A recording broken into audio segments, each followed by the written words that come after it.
Tulungan ninyo ako. Magandang araw po sa inyo. Kapit pandasal na po tayo. Ito po si Cardinal Chito Tagle.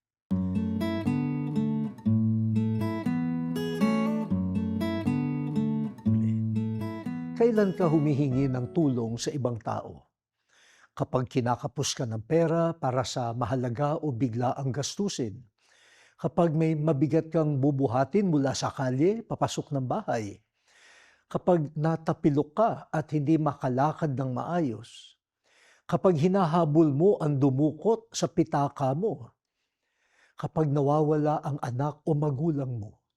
Kapag naipit ka sa loob ng bahay na nasusunog? Sa mga sitwasyon ng matinding pangangailangan, humihingi tayo ng tulong sa kapwa at sa Diyos.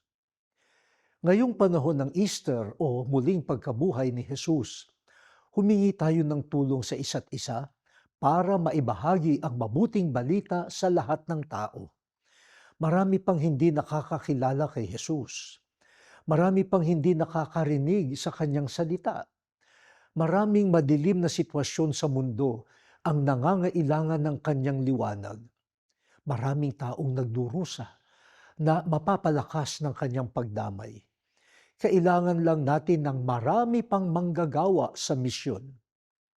Kung kumbinsido ka sa misyon, hikayatin mo ang ibang alagad na tulungan kang maipalaganap ang ngalan ni Jesus. O Diyos, magtulungan nawa ang mga alagad ni Jesus upang ipakilala siya sa buong mundo. Amen.